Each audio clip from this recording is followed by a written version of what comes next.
BJP की जन आशीर्वाद यात्रा 25 सितंबर को संपन्न हो रही है। 21 दिन चलने वाली यात्रा को लेकर बीजेपी उत्साहित है। वीडी शर्मा ने विधानसभा चुनाव के मद्देनजर यात्रा को सफल बताया, तो वहीं सीएम शिवराज सिंह चौहान ने भी जनता का आशीर्वाद मिलने की बात कही। साथ ही कांग्रेस की जन आक्रोश यात्रा पर जमकर निशाना भी साधा।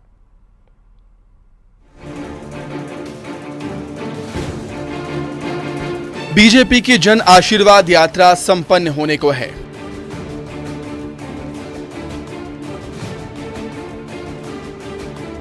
पांच संभागों से शुरू की गई यात्रा को लेकर बीजेपी ने प्रेस कॉन्फ्रेंस कर यात्रा की उपलब्धियां गिनाई। मसलन 21 दिन में 223 विधानसभा क्षेत्र में गई है ये यात्रा। 14 लाख से ज्यादा बीजेपी के नए सदस्य बने हैं। 8 लाख से ज्यादा महिलाओं ने बीजेपी की सदस्यता ली है। यात्रा के दौरान 1 करोड़ लोगों से संपर्क किया गया है। जन आकांक्षा पेटी में जनता के सुझाव भी मिले हैं। वीडी शर्मा का कहना था कि आने वाले दिनों में जनता से जो सुझाव मिले हैं उनको पार्टी अपने मैनिफेस्टो में शामिल करेगी। वहीं बीजेपी नेता ने दावा किया है कि यात्रा को उम्मीद से ज्यादा जनता का प्यार मिला है। 5 जन आशीर्वाद यात्राएं भारतीय जनता पार्टी ने इस बार निर्णय लेकर के मध्य प्रदेश के अंदर शुरुआत की थी, लेकिन हमने जो सोचा था उससे कुछ ज्यादा जनता का आशीर्वाद भारतीय जनता पार्टी को इन यात्राओं में मिला। उधर जन आशीर्वाद यात्रा को सीएम शिवराज ने भी सफल बताया। साथ ही कांग्रेस पर जमकर प्रहार भी किए।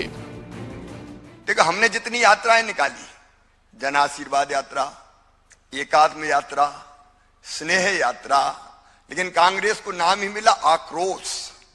सुनते ही मन विचलित होने लगता है। और आक्रोश भी प्रकट किसके लिए हो रहा है? कांग्रेस के कार्यकर्ता और नेता आपस में आक्रोश का प्रकटीकरण कर रहे हैं। धक्का, मुक्की, डंडा और पता नहीं एक जगह तो बंदूकें भी निकल गई। 3 सितंबर को बीजेपी ने चित्रकूट से जन आशीर्वाद यात्रा की शुरुआत की थी। राष्ट्रीय अध्यक्ष जेपी नड्डा ने यात्रा को हरी झंडी दिखाई थी। वहीं श्योपुर से अमित शाह, नीमच से राजनाथ सिंह, नितिन गडकरी ने खंडवा से यात्रा को हरी झंडी दिखाई थी।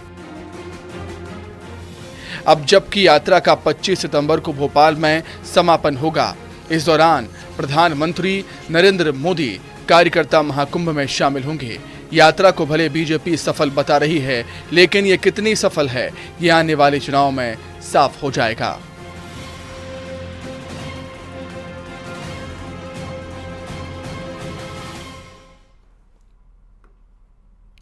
सतना की बात करेंगे, जहां पर कुछ युवकों का तांडव देखने को मिला है। घटना का सीसीटीवी भी सामने आया है, जिसमें आप देख सकते हैं कि कुछ युवा मेडिकल की दुकान में घुसकर दुकान मालिक के साथ मारपीट कर रहे हैं और उसके बाद वो रफू चक्कर हो जाते हैं। बताया जा रहा है कि मेडिकल स्टोर में कुछ दिन पहले दवा में छूट को लेकर बहस हुई थी, जिसके बाद युवक अचानक पहुंचते हैं और मेडिकल स्टोर संचालक पर हमला करते हैं। दुकान संचालक ने मामले की रिपोर्ट कोलगंवा थाने में दर्ज कराई। पुलिस आरोपियों की तलाश कर रही है।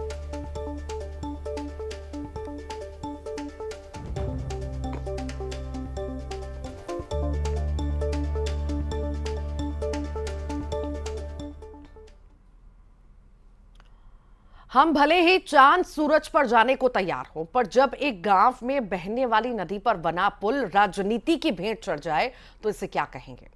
आपकी टीवी स्क्रीन पर यह तस्वीर देखिए, नरसिंहपुर के गाडरवारा से लगे धुरपुर गांव की है, जहां की सीतारेवा नदी इन ग्रामीणों के लिए जी का जंजाल बन चुकी है। सूखे दिनों में तो जैसे तैसे जिंदगी चल जाती है, पर बारिश के मौसम में मानो इस गांव के लोगों को कोई सजा मिल जाती है। गांव वाले हर बार इस आशा से अपना नेता चुनते हैं कि इस बार शायद एक पुल इस बार के नेताजी दिला दें, पर हालात आज भी जस के तस हैं। पुल न होने से गांव की बेटियां अपनी जान जोखिम में डालकर नदी पार करती हैं, तब कहीं जाकर स्कूल का सफर पूरा होता है।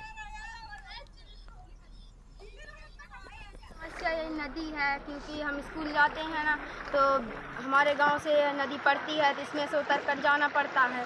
पुल नहीं है, इसकी समस्या है सबसे ज़्यादा। नदी में संतुलन बिगड़ने का भी डर रहता है, जिससे हमारे बैग भीगने का डर रहता है। हमारी यही मांग है कि हमारी नदी में पुल बनाया जाए, क्योंकि हमें स्कूल जाने में बहुत दिक्कत होती है। सरकार बोल रही है कि बेटी बचाओ बेटी पढ़ाओ, पर इस बारे में मध्य प्रदेश के कुछ हिस्सों में बदरा अब भी जमकर बरस रहे हैं। आलम यह है कि ग्रामीण इलाकों में बारिश के बाद बनने वाले हालात ऐसे हैं कि जिंदगी की रफ्तार ही रुकती है। ऐसे में कहीं लापरवाही जान पर भारी पड़ रही है तो कहीं मजबूरी जान को जोखिम में डाल रही है।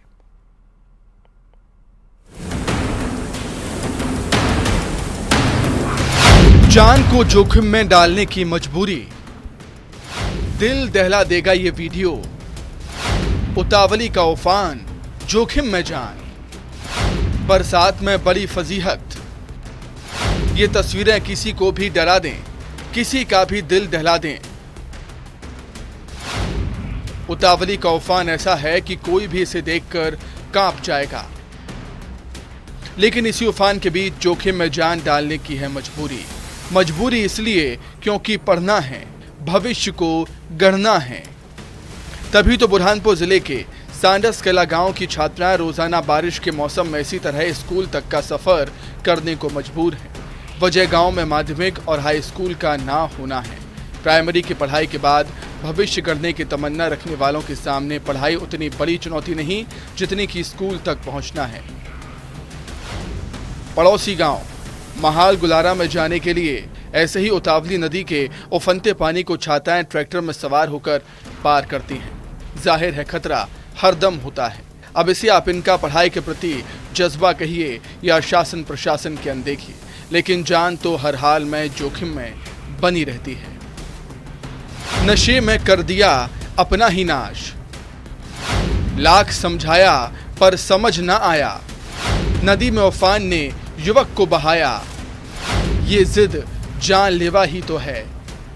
तो एक तरफ जान को जोखिम में डालकर भविष्य गढ़ने को छात्राएं मजबूर हैं, वहीं दूसरी तरफ हरदा से आई तस्वीर जहां जानबूझकर समझाने के बावजूद एक जिद जानलेवा साबित हो गई। हरदा की तस्वीरें हैं जहां के टेमलावाली गांव में उफनती नदी को पार करने का वीडियो सामने आया है। तेज बारिश से नदी नाले उफान पर थे। रपटे पर से पानी का बहाव काफी तेज था, लेकिन इसके बीच एक बाइक सवार जिद पर आमादा था। जिद रपटे को पार करने की, और यही जिद कैसे भारी पड़ी देखिए। युवक अपनी बाइक समेत पानी में बह गया। गनीमत रही कि तैरकर युवक ने अपनी जान बचा ली, लेकिन उसकी बाइक इस जिद और लापरवाही में बह गई। लोगों का कहना है कि युवक नशे में था और समझाने के बाद भी वो नहीं माना। न्यूज़ 18 के लिए बुरहानपुर से गणेश वासीकर के साथ हरदा से प्रवीण सिंह तंवर की रिपोर्ट। और इसी के साथ ही फिलहाल के लिए बुलेटिन में इतना ही।